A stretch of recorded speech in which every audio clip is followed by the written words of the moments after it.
मध्य प्रदेश में इस साल होने वाले विधानसभा चुनाव को लेकर कांग्रेस भाजपा के साथ अब गोंडवाना गणतंत्र पार्टी का चुनावी शंखनाद कर दिया गया है।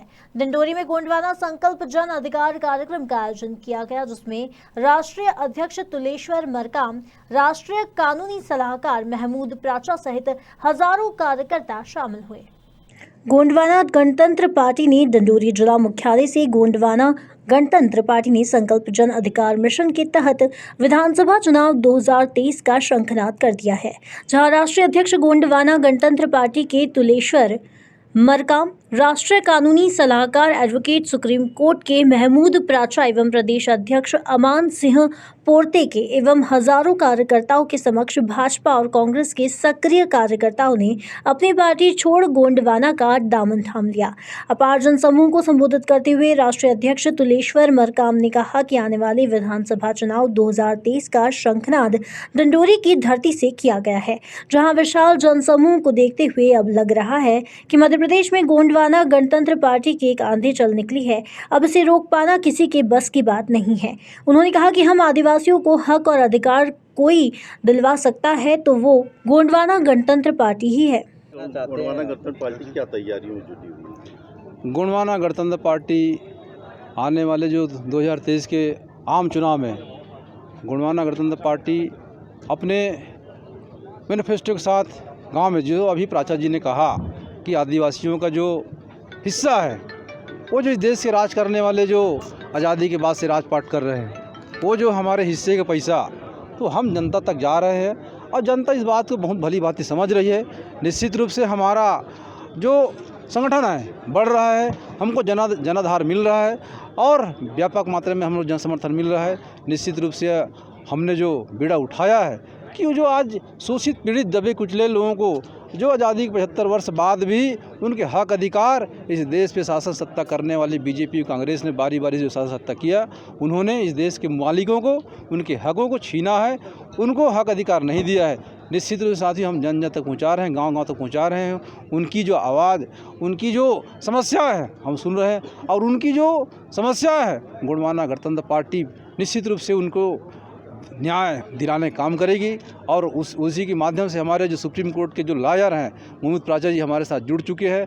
निश्चित रूप से हम लोग आंदोलन चला करके 2023 में गोंडवाना गणतंत्र पार्टी की सरकार बनाएंगे और जो उनका मूलभूत सुविधा है, जो उनका हक संवैधानिक अधिकार है, वो संवैधानिक अधिकार जनता को देंगे। इस देश के मालिकों को उनका हक अधिकार सौंपेंगे। किन क्षेत्रों में कितनी सीटों पर गोंडवाना गणतंत्र पार्टी मध्य प्रदेश की सभी सीटों पर 220 विधानसभा क्षेत्रों पर काम कर रही है और पूरे के पूरे सभी विधानसभा क्षेत्रों में अपनी प्रत्याशी खड़ा करेगी। वहीं सुप्रीम कोर्ट के वरिष्ठ वकील महमूद प्राचा एवं गोंडवाना गणतंत्र पार्टी के राष्ट्रीय सलाहकार ने कहा कि देश में राष्ट्रपति, प्रधानमंत्री सब नौकर है, जनता मालिक है। नौकर अपनी जेब से कुछ नहीं देता, वो हमारा अधिकार है। 2023 की तैयारी हो रही है, क्या आगाज़ तो यही है, न्याय का आगाज़ जो अभी तक नहीं हुआ न्याय, उसका आगाज़ है। सबसे पहली बात तो ये है कि जो प्रदेश के सभी शेड्यूल कास्ट और शेड्यूल ट्राइब के परिवार हैं, उन सभी का कम से कम 1 करोड़ रुपया सरकार के पास लंबित है SC ST सब प्लान का। तो सबसे पहला मुद्दा तो यही है हमारा कि सभी SC ST परिवारों को 1-1 करोड़ रुपए दिलवाया जाएगा। उसके लिए हम लोगों ने, पार्टी ने ऑलरेडी चीफ मिनिस्टर साहब को, चीफ सेक्रेटरी साहब को चिट्ठी लिख के पूछा है कि आप इसका अकाउंट दें, तो वो आज तक अकाउंट नहीं दिया। इसके बाद हम कोर्ट में PIL डालने वाले हैं जल्दी इसी महीने। इसके बाद हम जनता पे छोड़ते हैं कि यदि ये 1-1 करोड़ रुपया जो उनका ही है, जो सरकारों के पास पड़ा है, जो उन्होंने इधर उधर मिसअप्रोप्रिएट कर रखा है, वो अगर लेना है तो पार्टी को वोट दें। गोंडवाना गणतंत्र पार्टी को अगर वो वोट देंगे तो ये काम सबसे पहले कराया जाएगा। एक बात, कितने क्षेत्रों में चुनाव लड़ा जाएगा और क्या फोकस? ये पार्टी के अध्यक्ष बताएंगे, पार्टी फैसला करके बताएगी। मैं आपको वो बात बता रहा हूँ जो हम लोगों की पार्टी का एक जो हमने संकल्प लिया है।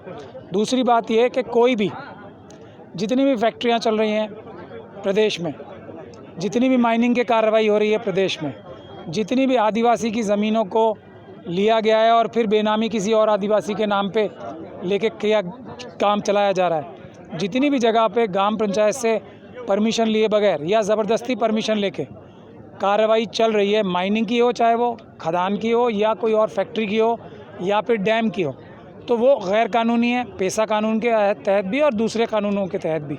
तो अगर ऐसा कोई भी अधिकारी कर रहा है तो उसकी हम लोग पूरी छानबीन कर रहे हैं। लोगों से भी गुजारिश कर रहे हैं, अगर किसी के पास इस प्रकार की इन्फॉर्मेशन है तो वो आए पार्टी के ऑफिस में, उसको कांटेक्ट करें।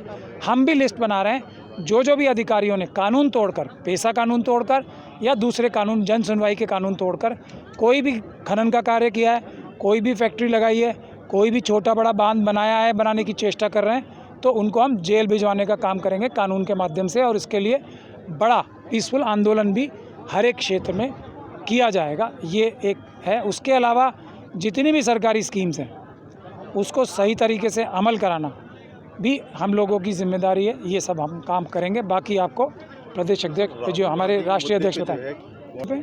राहुल गांधी की देखिए, ये उनका पार्टी का मुद्दा है, जो हम तो अपनी ये नौकर स्वतंत्रता से काम करें, इसकी जिम्मेदारी देश के मालिकों यानी कि देश के मालिक यानी देश की जनता पे।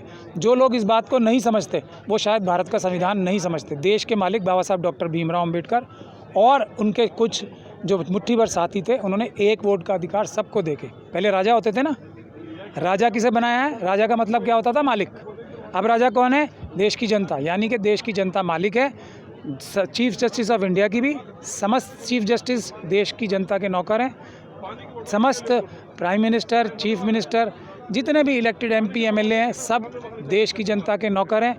प्रेस भी देश की जनता की नौकर है, और ये सरकारी अधिकारी चाहे जितने भी बड़े अधिकारी हों, ये भी देश की जनता के नौकर हैं। ये संविधान की व्यवस्था है। जिसको इससे तकलीफ़ है वो शायद संविधान को समझता नहीं है या संविधान की इज्जत नहीं करता। आपने चीफ जस्टिस के लिए भी बोला था कि वो दबाव में काम कर रहे हैं। ये मैंने नहीं बोला, पूरी दुनिया देख रही है। किरण रिजिजू साहब जो लॉ मिनिस्टर हैं, वो आप रोज़ देख रहे हैं ना, जो जजेस को धमकाने का काम कर रहे हैं, जो हमारे देश के जो राज्यसभा के जो हेड हैं, वो धमकाने की कोशिश कर रहे हैं जजेस को। खुद 4 सुप्रीम कोर्ट के जजेस ने, आपने देखा है, प्रेस कॉन्फ्रेंस की थी सिटिंग जजेस ने, और बोला था कि हमारे पर दबाव है। किससे बोला था?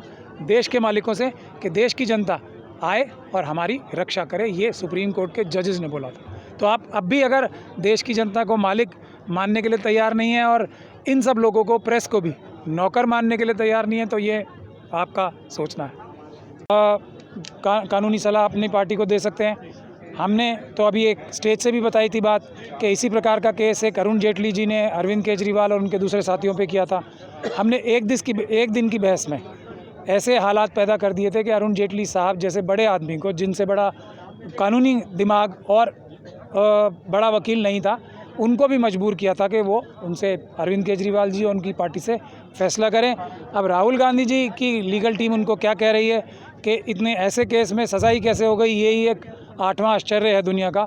ये सवाल आप कांग्रेस पार्टी और उनके लीगल एक्सपर्ट से करें तो बेटर रहेगा। सर, ये आपने जो या सरकारी अधिकारी या कोई नेता करेगा तो हम उसको जेल की सलाखों तक पहुंचाए बगैर चैन की सांस नहीं लेंगे। इसलिए कानून का पालन किया जाए। हमारी पार्टी के कार्यकर्ताओं के साथ जो भी पुलिस अधिकारी गैर कानूनी तरीके से उनके खिलाफ कार्रवाई कर रहे हैं, उनके पीसफुल प्रदर्शनों को ज़बरदस्ती लाठी के ज़ोर पे गैर कानूनी तरीके से रोक रहे हैं, तो वो एकदम, मेरी उनको ये नम्र निवेदन भी है या चेतावनी समझ लें, कानून का पालन करें। कानून से ऊपर कोई नहीं है। कानून तोड़ के हमारे कार्यकर्ताओं को कोई भी कुछ कहेगा तो हम उसको सख्त से सख्त कानूनी कार्रवाई करेंगे और अधिकारियों को भी जेल में भिजवाने से पीछे नहीं हटें। संविधान संकल्प जन अधिकार कार्यक्रम में गोंडवाना गणतंत्र पार्टी के वरिष्ठ नेताओं के साथ बड़ी संख्या में कार्यकर्ता मौजूद रहे, जहां राष्ट्रीय अध्यक्ष ने नवंबर माह में होने वाले विधानसभा चुनाव के लिए सभी से मैदान संभालने का आह्वान किया।